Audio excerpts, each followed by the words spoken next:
네, 여러분 안녕하세요. 네, 임동희 교수입니다. 반갑습니다. 자, 오늘 내용은 2장에서 세 번째 내용인 내부 에너지에 대해서 알아보도록 하겠습니다. 자, 내부 에너지가 상당히 중요하고 그 내부 에너지의 개념에서 엔탈피가 나옵니다. 그리고 엔탈피 개념과 함께 엔트로피 그 개념이 함께 모여서 우리가 하고 싶은 깁스의 자유 에너지를 찾아내게 됩니다. 내부 에너지를 하기에 앞서 먼저 어떤 주어진 개의 시스템 내의 총 에너지를 먼저 얘기를 하겠습니다. 토탈 에너지라고 하고 또는 전 에너지라고 얘기를 합니다. 자, 에너지는 여러분들이 아는 것처럼 거시적 에너지가 있고 그리고 미시적 에너지가 있습니다. 거시적 에너지라는 것이 보통 여러분들이 많이 알고 있는 운동 에너지, 키네릭 에너지라고 하죠. 키네릭 에너지, 그리고 위치 에너지, 포텐셜 에너지. 이거는 첫 시간에도 얘기했고 또 기본적인 물리적 내용으로 알고 있죠. 자, 이런 내용을 거시적, 그러니까 큰 스케일에서의 에너지라고 얘기를 합니다. 개의 전체가 외부의 기준 좌표에 연관되어 있는 움직일 때 그리고 어떤 특정한 위치에 있을 때의 에너지를 얘기를 하고, 자, 오늘 여러분들이 배워야 될 내용은 미시적 에너지입니다. 미시적 에너지라는 것은 분자 그리고 원자 단위에서의 운동 정보에 또는 운동 어떤 정도에 관련된 그런 에너지가 되겠습니다. 이 미시적 에너지는 원자와 분자의 운동에 의해서 만들어지는 에너지이기 때문에 이 미시적 에너지를 우리가 다 이해를 할 수가 없습니다. 모르는 부분들이 대부분이고 그 중에서 굉장히 조금 원자나 그리고 핵, 전자의 움직임에 의한 그 에너지들을 우리가 이해를 할 수가 있습니다. 자, 그래서 모든 미시적 에너지의 합을 내부 에너지라고 정의를 합니다. 이거는 정의입니다. 눈에 보이지 않는 모든 미시적 에너지의 합을 내부 에너지라고 한다. 자, 먼저 거시적 에너지는 여러분들 잘 아는 것처럼 운동 에너지와 또 위치 에너지가 있죠. 운동 에너지라는 것은 키네릭 에너지, 2분의 1 mv 제곱으로 알려져 있죠. v는 속도, 그리고 위치 에너지는 중력장 내에서의 높이에 의한 개가 갖는 에너지죠. 요거는 mgz죠. 요거는 z는 높이고 g는 중력과 속도죠. 자, 이건 너무너무 잘 알고 있죠. 자, 그리고 이제 미시적 에너지라는 것은 눈에 보이지 않는 모든 미시적 에너지 합을 내부 에너지라고 했고, 개가 가지는 미시적인 에너지 형태의 합을 우리가 내부 에너지, 그리고 그것은 분자의 구조와 분자의 활동도의 정도에 관련되어 있습니다. 다른 말로 하면 분자의 운동 에너지와 위치 에너지에 의해서 내부 에너지가 결정되고, 이 내부 에너지는 우리가 알지 못하는 굉장히 미시의 내부 에너지가 굉장히 많이 존재하는데 그 에너지를 우리가 다 측정하거나 다 이해를 할 수가 없습니다. 그 중에 하나가 양자역학적 관점에서 분자 내의 원자 내의 핵 옆의 전자, 그런 핵과 전자의 움직임에 의해서 일정 부분의 미시적 에너지를 계산해 낼 수는 있습니다. 양자역학에 기초로 해서. 자, 분자를 보면 여러분들이 보시기에 특히 이산화탄소, 여기 이산화탄소라고 할 수 있죠. 예를 들어서 CO2. 자, 이런 분자가 있으면 이런 분자는 여기에 있는 특정한 요 분자의 거리, 요 반딩 길이라고 하죠. 요 반딩 길이를 가진 이런 분자가 막대기처럼 가만히 있는 게 아닙니다. 요 분자는 혼자서도 그 자리에서 뱅글뱅글 돌고 또 이 분자들은 진동을 합니다. 이 보는 것처럼 여러분들이 알고 있는 특정 길이의 막대기처럼 딱 고정된 게 아니라 이렇게 왔다 갔다 진동을 한다는 거예요. 예를 들어서 물 분자 같은 경우도 이런 6가지의 진동 형태를 가집니다. 굉장히 방정맞죠. 왔다 갔다 왔다 갔다 왔다 갔다 하죠. 그러니까 이런 것들이 모두 이런 내부 에너지에 포함이 된다는 거예요. 분자가 가지고 있는 이런 운동에 의한 에너지. 그리고 이런 운동은 크게 세 가지 형태의 운동이 있는데 첫 번째는 진동, 이렇게 스스로 이렇게 반등이 막 떨죠. 그리고 회전이라는 것은 어떤 축을 중심으로 이게 돌아가는 거죠. 회전. 그 병진이라고 하는 것은 이렇게 진동하거나 회전하는 분자 자체가 분자 자체가 이렇게 방을 어떤 개 내에서 이렇게 움직이는 그 형태를 병진 형태라고 얘기를 합니다. 그래서 vibration, rotation, translation 세 가지 형태가 기본적으로 있다라는 거. 자, 이렇게 진동과 회전, 병진을 거친 이런 분자들의 움직임에 의해서 분자들의 운동과 위치 에너지가 결정되고 분자의 운동 에너지와 위치 에너지는 내부 에너지의 굉장히 작은 부분 중에 하나가 되겠습니다. 그 외에도 굉장히 미시적인 에너지가 굉장히 많이 존재하는데 그 모든 미시적 에너지의 합을 내부 에너지로 정의를 하고 기호로서는 이렇게 U로 우리가 표현을 합니다. 그래서 개의 총 에너지는 전 에너지는 세 가지의 에너지로 구성이 되어 있습니다. 첫 번째는 내부 에너지, 그리고 키네틱 에너지, 포텐셜 에너지.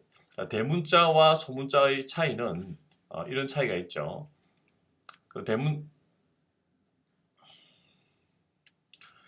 개의 총 에너지는 운동 에너지와 위치 에너지 그리고 내부 에너지 이 세 가지의 에너지 형태로 구성되어 있다는 것을 여러분들이 이제 잘 기억을 하셔야 됩니다. 자, 대문자와 소문자의 차이는 단위를 보면 알 수가 있습니다. 킬로줄 에너지 형태죠. 여기서 소문자라고 하는 것은 킬로그램 단위 질량당 전 에너지가 되겠습니다. 그래서 대문자와 소문자를 이렇게 구분을 하고 있습니다. 자, 여러분들 지난 시간에 했던 내용들 한번 살펴보면 개는 어떤 형태가 있었죠? 개는 처음에 열린 개가 있었죠.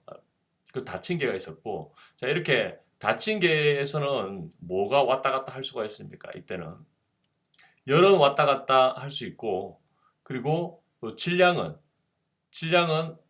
유입이 안 되죠. 닫힌 개이기 때문에. 열린 개는 어떻습니까? 열린 개는 뭐 이렇게 열려 있기 때문에 이렇게 열려 있는 상태이기 때문에 여기에 열도 왔다 갔다 할 수 있고, 그리고 또 질량도 왔다 갔다 할 수 있죠. 그래서 닫힌 개, 열린 개. 자, 그리고 한 가지 또 어떤 개가 있었습니까? 닫힌 개인데 완전히 단열이 된 상태. 단열이 되었다는 것은 당연히 질량도 출입이 불가능하고 열도 출입이 불가능하죠. 그렇기 때문에 어떻습니까? 이것은 우리가 고립계라고 이름을 불렀죠. 고립계. 그래서 고립계는 isolated라고 얘기를 했고, 자, 여기에 플러스 한 개 더의 시스템을 배웁니다. 그게 뭐냐면 고정계입니다. 고정계. 조금 헷갈리겠죠. 고립계, 고정계. 고정계와 고립계는 다릅니다. 고정계라고 하는 것은 그 stationary system이라고 얘기하는데 이런 밀폐계 시스템인데 밀폐계 시스템도 우리가 특히 우리가 피스톤 실린더 얘기를 많이 했죠. 그래서 이렇게 실린더 안에 이렇게 피스톤이 서로 움직이게 될 경우에 이런 시스템. 자, 이런 작은 시스템 요 안에 있는 가스가 우리가 개라고 했죠. 우리가 관심 있게 지켜보는 그 대상. 근데 이 시스템 자체가 크게 움직이거나 또는 이 시스템이 위로 갔다가 또 밑으로 갔다가 높이를 다르게 하거나, 즉 다른 말로 해서 이 시스템 내의 처음과 그리고 나중 상태가 있는데 그때의 델타의 관점에서 델타의 KE와 그리고 델타의 PE가 제로인, 그러니까 거의 제로인 이 시스템을 우리가 고정계라고 이름을 붙입니다. 우리가 주로 다루는 시스템들이 큰 지구라든지 큰 우주가 아니라 작은 장치 있죠. 작은 장치의 밀폐계의 형태를 나타내고 있기 때문에 그 밀폐계 내에서는 특히 이런 작은 밀폐계 내에서는 안에 가스가 존재할 때 물론 여기에 존재하는 가스랑 여기에 존재하는 가스의 위치 에너지는 다르겠죠. 그렇지만 이 위치가 너무 작고 또 가스 같은 경우는 또 질량이 너무 작기 때문에 이런 위치 에너지의 차이가 거의 발생하지 않는다는 거예요. 자, 그런 시스템 기억을 해야 되는 거는 운동 에너지와 위치 에너지의 절대값이 제로가 아니라 어떤 주어진 시스템 내의 처음과 나중 상태의 변화량, 운동 에너지와 위치 에너지의 변화량이 거의 차이가 없는 어떤 프로세스 과정 동안 속도와 무게 중심의 고도가 일정한 밀폐계를 고정계라고 이름을 부릅니다. 그래서 우리가 주로 다루는 시스템은 이 고정계라는 사실 이렇게 기억을 하시기 바라겠습니다. 자, 내부 에너지는 우리가 알 수 없는 굉장히 미시적인 모든 에너지의 합이라고 했죠. 이 내부 에너지도 에너지입니다. 자, 이제 에너지라고 하는 것은 상태량입니다. 상태량. 자, 여러분들이 이 상태량을 이해를 하고 이 상태량을 나타내는 상태 함수가 어떤 의미인지를 이해를 하셔야 됩니다. 자, 상태 함수라고 하는 것은 개의 현재 상태에만 의존해서 그 개의 성질을 묘사하는 것을 상태 함수라고 합니다. 즉, 경로에 따라서 바뀌지 않는 개의 성질을 모사하는 것을 상태 함수라고 얘기를 합니다. 조금 어렵죠, 말이. 자, 이런 예를 한번 들어볼게요. 자, 어떤 개가 존재를 하는데, 시스템이 존재하는데, 그 초기 상태의 에너지가 예를 들어서 10줄이었다고 할게요. 그런데 시간이 뭐 1시간이 지나서 최종 상태의 에너지가 5줄이었다라고 합시다. 그러면 처음 상태일 때의 요 상태를 묘사하는 여러 가지 성질이 있겠죠. 이 시점을 묘사하는 상태량은 뭐가 있습니까? 온도도 있을 수가 있고, 또 부피도 있을 수 있고, 압력도 있을 수가 있고, 에너지도 있을 수가 있죠. 모든 이런 것들이 상태량이라는 거예요. 상태량이라고 하는 것은 요 시점, 우리가 지켜보는 그 시점의 상태를, 그 시점의 성질을 묘사하는 값을 상태량이라고 한다는 거예요.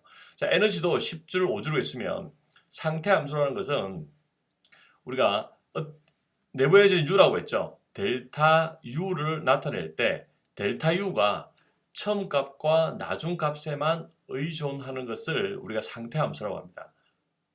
다른 말로는 어떤 상태량 값이 있을 때 그 상태량 값이 경로에 따라서 달라지게 되면 그 값은 경로 함수가 되는 겁니다. 상태 함수가 아니라는 거예요. 자, 보세요. 에너지 같은 경우 처음에 시간이 예를 들어서 뭐 0초였는데 0초일 때 10줄이었는데 시간이 1시간 후에 5줄로 바뀌었다고 합시다. 그러면 요 시간이 점점 흘러감에 따라서 처음에 10줄이었다가 그 다음에 11줄 되었다가 12줄 되었다가 그 다음 7 되었다가 그 다음에 6 되었다가 5가 될 수도 있겠죠. 또 어떤 경우에는 10줄이었는데 이게 10줄이 8줄 되었다가 그 다음에 6줄 되었다가 그 다음에 4줄 되었다가 또 뭐 3줄 되었다가 5줄 될 수가 있겠죠. 이런 경로들이 있을 수가 있겠죠. 10에서 5로 바뀔 때 어떤 경로를 따라서 시간에 따라서 어떤 경로를 따라서 바뀌는 이런 경로가 있을 수가 있겠죠. 그런데 우리가 델타 U를 나타낼 때는 델타 U라는 것은 뭡니까? 처음과 나중의 차이가 델타라고 얘기했죠. 이때 여러분들 계산을 어떻게 합니까? 나중에서 처음을 빼주죠. 나중은 5고 처음은 10이죠. 그럼 델타 U는 얼마다? 델타 U는 마이너스 5줄이 되는 거죠. 즉 델타의 값을 나타낼 때 이런 경로에 상관없이 8로 변하든 6으로 변하든 10으로 변하든 아무 상관없이 초기 상태와 나중 상태에만 의존하는 그 값을 우리가 상태 함수라고 얘기를 합니다. 자, 경로 함수의 예를 보면 여러분들이 더 잘 이해를 할 수가 있습니다. 방금 봤던 것처럼 요 압력 같은 경우라든지 온도라든지 뭐 에너지 같은 경우는 요 처음 상태가 있죠. 처음 상태가 10kPa이고 나중 상태가 만약 30kPa이다. 그럼 델타 P는 뭡니까? 나중에서 처음을 빼니까 20kJ이죠. 경로를 이렇게 따라가든, 그러니까 즉 처음에 10이었다가 11, 12, 13, 15, 30 가든지 아니면 이런 경로를 따르든 델타 P는 항상 요 10과 30의 차이라는 거예요. 요게 경로 함수입니다. 미안합니다. 이게 상태 함수입니다. 근데 일의 양을 결정할 때는 어떻습니까? 일. 자, 우리가 일을 한다는 것은 처음에 어떻게 정의했습니까? 일은 우리 힘이 아무리 세다 하더라도 힘을 아무리 많이 쓴다 하더라도 뭘 곱해야 됩니까? 거리를 이동시켜야 되는 거죠. 그래서 여러분들이 어떤 교실 문 앞에 하면 탁자가 있죠. 그 탁자를 밀고 갈 때 여기부터 여기까지 탁자를 밀고 간다라고 해보세요. 그럼 어떤 힘을 가지고 탁자를 이렇게 밀겠죠. 그런데 처음과 나중의 시작과 끝은 같다 할지라도 여러분들이 그 탁자를 밀고 가는 길이 꼬불꼬불꼬불하면 어떻게 될까요? 더 많은 일을 하는 거죠. 그렇지만 꼬불꼬불 탁자를 밀고 가지 않고 여기부터까지 제일 짧은 거리로 탁자를 쭉 밀고 가면 어떻습니까? 거리가 짧죠. 거리가 짧으면 일의 양이 작죠. 즉 일과 열은 어떤 경로를 따라서 처음으로부터 나중까지 가느냐에 따라서 그 일의 양이 달라진다는 거예요. 그게 경로 함수입니다. 경로 함수. 자, 이렇게 나타나도 되고, 자, 여러분들 지난 시간에 배웠던 팽창일 또는 압축일 할 때 어떻게 했습니까? P하고 그 다음에 만약에 V1에서 V2로 이런 압축을 시킨다라고 했을 때 압력이 이렇게 바뀌면 이때의 일의 양은 얼마입니까? 여기 면적이 일의 양이죠. 자, 그런데 1번에서 2번으로 할 때 압축을 이렇게 하지 않고 압축을 만약에 이런 식으로 이런 경로를 따라서 압축을 한다라고 합시다. 다른 말로 하면 압축을 천천히 할 수도 있고 압축을 세게 탁 할 수도 있겠죠. 두 가지 경우가 있겠죠. 그때는 어떻게 됩니까? 이런 경로를 따라서 압축을 한다라고 하면 소모되는 일의 양은 더 많아지죠. 즉 어떤 경로를 따르냐에 따라서 달라지는 상태량 값을 나타내는 함수를 경로 함수, 대표적인 게 일과 열량입니다. 즉 일과 열량은 경로 함수이고 그 나머지 거는 다 상태 함수라고 보면 됩니다. 이 차이를 기억하시고 에너지는 뭐다? 상태 함수. 처음과 나중의 차이에 의해서만 그 성질을 묘사할 수 있다는 겁니다. 자, 됐죠? 자, 이렇게 이제 내부 에너지를 알았으니까 이 내부 에너지의 변화에서부터 자, 우리가 연력학 제1법칙을 찾아냅니다. 연력학 제1법칙이라고 하는 것은 쉽게 말하면 1 더하기 1은 2가 연력학 1법칙입니다. 즉 연력학 제1법칙은 고립계의 내부 에너지는 일정하다는 것이 연력학 제1법칙이에요. 자, 고립계는 어떤 계다? 열과 질량이 출입이 없는 상태죠. 자, 열도 출입이 안 되고 일도 출입이 안 되는 상태가 고립계죠. 자, 고립계는 뭐 쉽게 말해서 우리 우주를 우리가 고립계라고 합니다. 그래서 우주 내에서는 에너지는 항상 일정하다. 즉 에너지가 새롭게 만들어지거나 또는 소멸되지 않는다라고 하는 것이 연력학 제1법칙입니다. 그래서 그걸 고립계에 적용하면 고립계에서는 일도 할 수 없고 그리고 열 전달도 없기 때문에 즉 뭡니까? 요 안에 갇혀져 있는 요 고립계 내에서는 내부 에너지가 제로가 아니라 요 안에 있는 요 에너지의 변화량이 제로라는 거예요. 그러니까 요걸 다른 말로 하면 이렇습니다. 연력학 제1법칙은 이렇게 우리가 정의를 할 수 있는데 고립계의 내부 에너지는 일정하다. 또는 또 에너지 보존 법칙이라고도 얘기를 하죠. 새로운 에너지가 생성되지도 않고 소멸되지도 않는다. 그걸 다른 말로 표현을 했을 때 이렇게 표현하고 그거를 수학적으로 표현할 때 이렇게 표현한다는 거예요. 요거를 여러분들이 이해하고 요 식이 연력학 제1법칙을 나타내는 식이다라고 여러분들이 이해를 하셔야 됩니다. 자, 계의 에너지 변화는 계에 흡수된 열과 계에 행해진 일의 합이다라고 정의를 할 수가 있습니다. 자, 이게 왜 그런지 보세요. 이 시스템 있죠? 이 시스템 내에서 예를 들어서 사과가 한 개 들어갔다. 사과가 한 개 들어가고 또 이 시스템에 바나나가 한 개 들어갔다. 그럼 여기 안에는 과일이 몇 개 들어가 있습니까? 과일이 2개 들어있죠. 과일이 사과의 형태로 들어가고 과일이 바나나의 형태로 시스템에 들어갔죠. 그렇지만 과일은 몇 개 들어갔습니까? 2개죠. 그러면 이 시스템 내의 과일 개수의 변화량은 얼마일까요? 델타 과일은 몇 개일까요? 델타 과일은 2개죠. 이 2개라는 것은 뭐와 뭐의 합이다? 사과 1개 그리고 바나나 한 개 합이죠. 요거라는 거예요. 델타 U는 요게 델타 U가 되는 거고, 그리고 두 개라는 거는 QW죠. 과일은 바나나와 사과의 형태로 들어갔고, 에너지는 어떤 형태로 들어간다 했습니까? 열의 형태와 일의 형태로 들어간다라고 했죠. 요거라는 거예요. 즉 들어가는 개수만큼 그 안에 변화량이 있다라는 거예요. 자, 그런데 왜 에너지를 델타 U로만 나타냈을까? 여기 시스템은 델타 E죠. 델타 E. 뭐랬습니까? 델타 E 에너지는 무엇과 무엇의 합이다? U와 그리고 델타 K와 또 델타 P라고 했죠. 앞에서 이런 얘기 안 하셨는데요. 라고 이야기하면 안 되죠. 앞에는 델타를 안 넣었죠.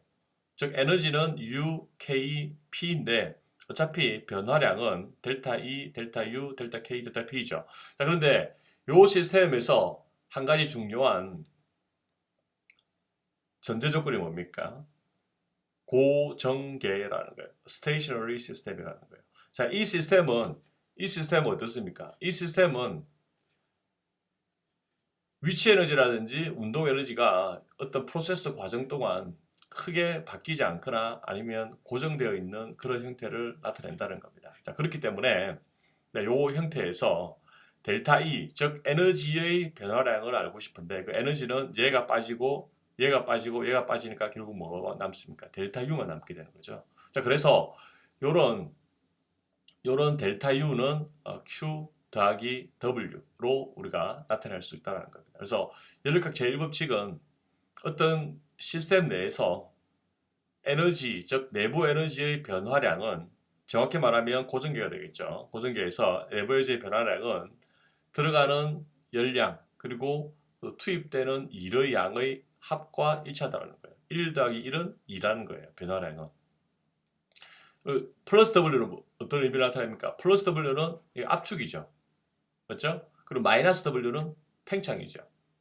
그렇습니다. 근데 만약에 지금은 압축을 한다라고 봤을 때 열이 한 개 들어가고 일이 한 개 압축되었으면 내부 에너지 변화는 두 개가 되었죠. 근데 열이 한 개 들어가고 일이 한 개가 팽창했다.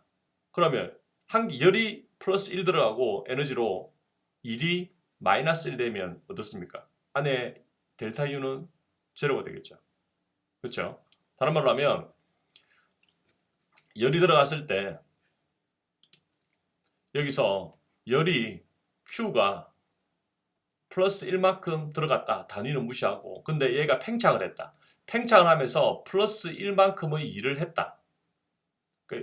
요거는 우리가 말로 설명할 때는 플러스 1이 들어가고 그리고 1이 플러스 1이 나갔죠. 수식으로 따지면 어떻습니까? 요거는 Q는 플러스 1이 되고 수식으로 따지면 W는 요거는 마이너스 1이 되는 거죠. 왜? 팽창 1은 수학적으로 표현할 때는 마이너스 부호를 붙인다라고 얘기를 했죠. 이거 헷갈리면 안 됩니다. 그래서 한 개가 열이 들어가서 한 개 일을 했으면 팽창을 함으로써 일을 했으면 요 안에 있는 에너지 시스템은 어떻게 될까요? 델타 U는 어떻게 될까요? 제로가 되겠죠. 그렇습니다. 자, 일과 열의 개념을 한번 더 보면 전달되는 에너지의 형태, 다른 말로 하면 경계를 넘나드는 이동 중인 에너지 형태를 일과 열의 형태라고 얘기를 합니다. 그래서 계의 상태를 나타내는 것이 아닙니다. 열과 일은. 에너지는 계의 상태를 나타내죠. 그래서 우리가 상태함수 또는 상태량이라고 얘기를 하는데 열과 일은 상태를 나타내는 것이 아니라는 거예요. 왜? 이 경계를 넘나드는 전달하는 에너지의 형태라는 거예요. 그래서 정확히 얘기하면 개가 열과 일을 지니고 있다라고 하는 표현은 틀린 표현이 되겠습니다. 자, 그리고 이런 상태에서 여기 연립각 제1법칙이라고 했죠. 일정한 부피에서 비팽창일이 없으면, 자, 요거 이제 설명할 때 계속 뒤에 나옵니다. 팽창일은 팽창하면서 일을 하죠. 피스톤이 있으면서 팽창을 하면서 일을 하고 피스톤이 팽창함으로써 그 자동차 바퀴를 움직일 수가 있죠. 비팽창일이라고 하는 것은 팽창일 이외의 다른 종류의 일은 팽창하면서 일을 발생할 수도 있지만 전기를 넣음으로써 일을 만들어낼 수도 있습니다. 에너지를 전달하는 형태는 열 아니면 일 아니면 열입니다. 자, 그런데 열은 열만으로 존재를 하고 열 이외의 모든 에너지를 전달하는 형태를 일이라고 합니다. 일. 열로서 에너지가 전달될 때는 열 에너지고 열 에너지 형태로 전달되는 거고 열 이외의 모든 것은 일로 우리가 간주를 합니다. 그 일 중에서도 굉장히 정기적 일도 있고 또 뭐 여러 가지 뭐 일들이 많이 있는데 그 중에서 팽창하지 않는 팽창 일 이외의 다른 일을 비팽창 일이라고 얘기를 합니다. 자, 그러면 부피가 일정하고 팽창하는 일이 없으면 얘가 제로가 되겠죠. 맞죠? 얘가 제로라고 했으니까. 그러면 델타 U는 Q가 되겠죠. 자, 이때의 형태를 우리가 이렇게 표현을 합니다. V. 이게 무슨 말이냐면 부피를 고정한다는 얘기예요. 내부 에너지의 변화는 뭐와 일치한다? 들어가는 열량에 의해서만 좌우가 된다는 거죠. 아까 여기 했던 것처럼 여기서는 팽창이 일어나죠. 근데 여기서는 팽창이 일어나지 않고 부피가 고정되어 있다는 거예요. V가 딱 고정되어 있기 때문에 고정되어 있으면 일이 발생할 수가 없죠. 부피가 바뀌거나 압축되거나 늘어나지 않기 때문에. 그래서 얘가 없어지고 그리고 이때의 내부 에너지는 무엇에 의해서만 델타 U가 바뀌겠습니까? 들어오는 열이든지 또는 나가는 열이든지에 따라서 델타 U가 바뀌겠죠. 그렇다는 거예요. 그 내용을 수학적으로 이렇게 표현한다는 거예요. 델타 U는 QV. 그래서 V가 있으면 부피가 고정된 상태구나. 그래서 요거를 말로 풀어서 설명할 수 있어야 됩니다. 뭐냐? 부피가 고정된 밀폐계에서의 내부 에너지 변화는 뭐와 같다? 유입되는 열량의 값과 같다라는 거죠. 잘 기억을 하셔야 됩니다. 일정 부피, 고정 부피.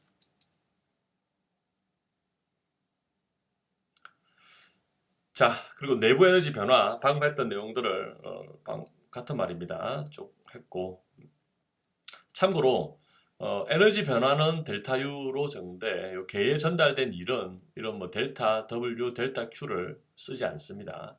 약속상 그냥 이렇게 계에 전달된 일은 W, 계에 전달된 열 요거는 그러니까 계로 들어간 거죠. 들어간 거 사고한 게 바나나한 게. 자, 그리고 뭐 델타 U 쓸 때 항상 이게 플러스 값을 이렇게 쓴다는 거. 그러니까 표시를 할 때 플러스는 플러스, 마이너스의 기호를 붙이면서 쓴다는 것도 참고로 아시고.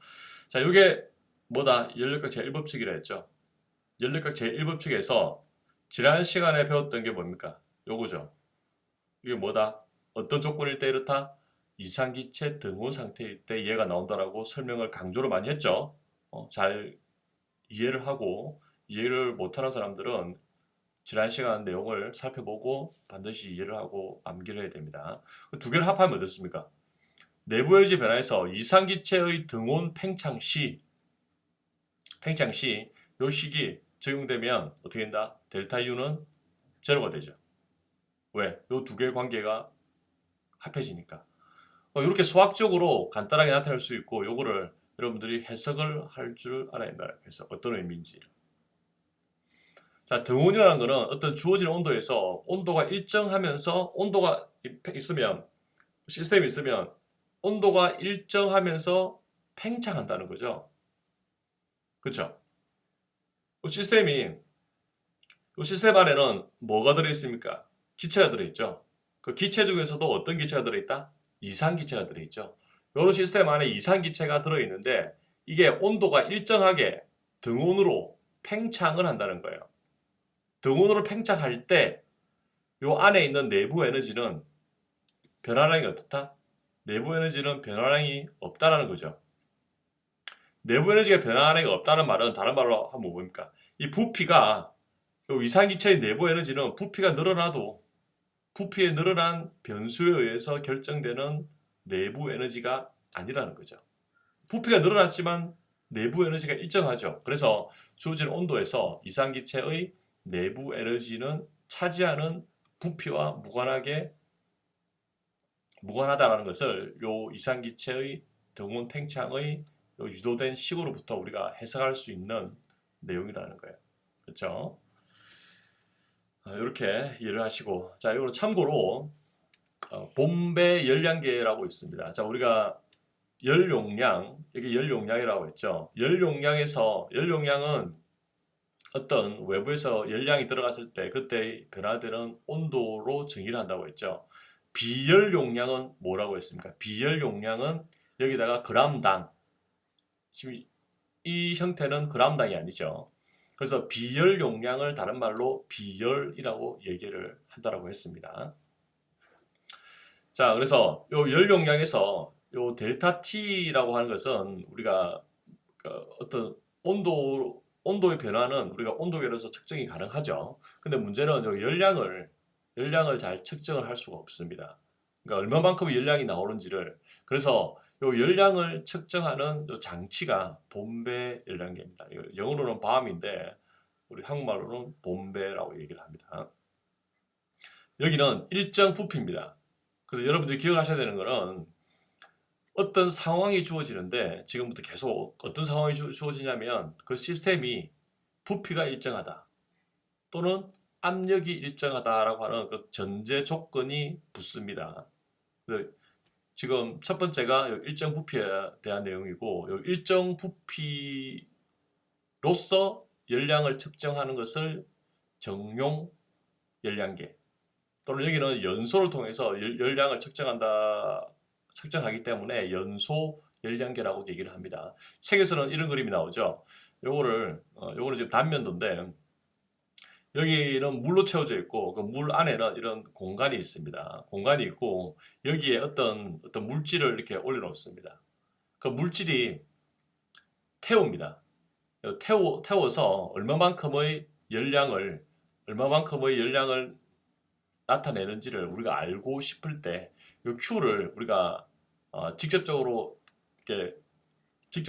측정하기가 쉽지 않기 때문에 요거를 요 내부 안에 채워져 있는 물질 있죠. 봄배 열량계에 있는 물질, 즉 C의 요 값을 미리 결정해 놓습니다. 물 같은 경우는 물이 가지고 있는 비열이 있죠. 이 값을 미리 결정해 놓고 연소를 시켰을 때 요 안에서 열이 발생되면 그 열이 요 물을 데우겠죠. 그 물의 온도는 요 온도계로서 우리가 측정을 합니다. 그리고 단열을 잘 시켜서 요 온도가 이렇게 열이 밖으로 빠져나가지 않도록 이렇게 봄배라고 하는 이런 강철 용기에 넣어서 어쨌든 단열이 되도록 그 외부 단열 용기, 즉 변화된 물의 변화된 그 온도는 요 온도계에 의해서만 측정되도록 한다는 거예요. 자, 그러면 요 C 값은 이미 결정해 놨고 요 델타 T는 요 온도계로서 측정을 할 수 있죠. 그러면 뭘 알 수가 있습니까? 열량을 알 수가 있죠. 열량. 이렇게 해서 어떤 물질이 연소할 때 또는 뭐 어떤 다른 반응에서 요 Q 얼마만큼의 열량을 방출해내는지 측정하는 장치를 열량계라고 얘기를 합니다. 이렇게 일단 기억을 한번 참고로 보시고, 자, 그러면 요 식에서 요거는 열 용량의 정의죠. 그 일정 부피일 때는 앞에서 요런 식을 유도해냈죠. V가 뭐다? Q가 일정한 상태죠. 자, 그러면 요 값을 여기다가 그대로 한번 넣어볼게요. 그러면 어떻게 된다? CV는 델타 T분의 델타 U로 되죠. 이게 중요하죠. 일정 부피에서. 그러니까 요거를 일정 부피에서 어떤 물질의 요 비열을 우리가 일정 물질의 열 용량을 CV라고 합니다. 열 용량은 C가 있는데 지난 시간에 얘기했죠. CV가 있고 또 뭐가 있다? CP가 있죠. 요거는 P는 뭐다? 압력이 일정한 상태죠. 여기다가 M이 붙으면 뭐가 된다, 이거는? 질량당 그런 얘기를 또 했죠. 요거는 질량당이 아니라 요거는 몰당이죠. 몰당. CVM, CPM 이런 것들. 질량당이 아니고 몰당 이런 관계가 있다라고 했습니다. 자, 그래서 CV는 일정 부피에서는 이런 관계를 가진다는 것을 여러분들이 기억을 하셔야 됩니다. 자, 이거를 이렇게 볼게요. CV가 요거는 일정 부피에서의 열 용량이죠. 다른 말로 하면 정용. 일정 부피에서의 열 용량 CV죠. 요거는 dT분의 du의 관계를 나타내는데 이거는 요 그래프에서 보면 어떤 관계를 가지냐면 요 온도를 보세요. 요 온도는 온도가 점점점 증가하면 어떤 시스템 내에서 온도가 증가하면 기체의 속도가 빨라지죠. 기체의 속도가 빨라지면 그 기체가 데워지는 거죠. 기체가 데워지면 어떻게 된다? 그 계의 에너지가 올라가는 거죠. 그 계의 에너지가 올라간다는 것은 분자가 활발하게 움직여서 에너지가 올라가기 때문에 그거는 내부 에너지가 증가하는 거죠. 그래서 온도가 점점 증가하면 당연히 그 어떤 시스템 내의 이런 인터널 에너지, 이게 내부 에너지입니다. 인터널 에너지의 내부 에너지가 점점 증가하게 됩니다. 자, 요 식으로부터 우리가 알 수 있는 사실은 dT분의 du라고 하는 거는 요거는 x축, 그러니까 즉 x의 변화량분의 y의 변화량, 이게 뭡니까? 요거는 기울기죠. 기울기. 그 접선이라는 거죠. 즉 온도와 내부 에너지의 관계의 그래프에서 그때 나타나는 기울기가 뭐다? 요 접선의 기울기가 이게 dt분의 du가 되죠. 요게 cv라는 거예요. 요 관계가 있다는 걸 기억을 하시면 됩니다. 자, 그리고 이거는 라운드 u라고 우리가 표현을 하는데 우리가 변화량을 나타낼 때는 뭐 이렇게 우리가 dt분의 뭐 du도 나타내고 이렇게 합니다. 그런데 이 라운드를 쓰는 이유는 u의 값에 영향을 미치는 게 변수가 한 개가 아니라 여러 개가 존재를 한다는 거죠. 실제로 u에 영향을 미치는 것은 부피도 영향을 미치고 그리고 t도 u에 영향을 미친다는 거예요. 그래서 라운드를 쓴다는 것은 u 값에 영향을 미치는 변수 인자가 한두 개가 한 개 이상이라는 거죠. 자, 그래서 이렇게도 우리가 관용적으로 많이 쓰고 또 이렇게도 같이 많이 씁니다. 왜? 여기서는 여러 가지 인자가 있지만 V는 고정을 시켜놨죠. V는 고정을 시켜놓은 상태이기 때문에 이렇게 써도 되고 이렇게 써도 되고 또 책에서는 이렇게 많이 쓰는데 요 내용이 요 내용이라는 것을 이해를 하시면 되겠습니다.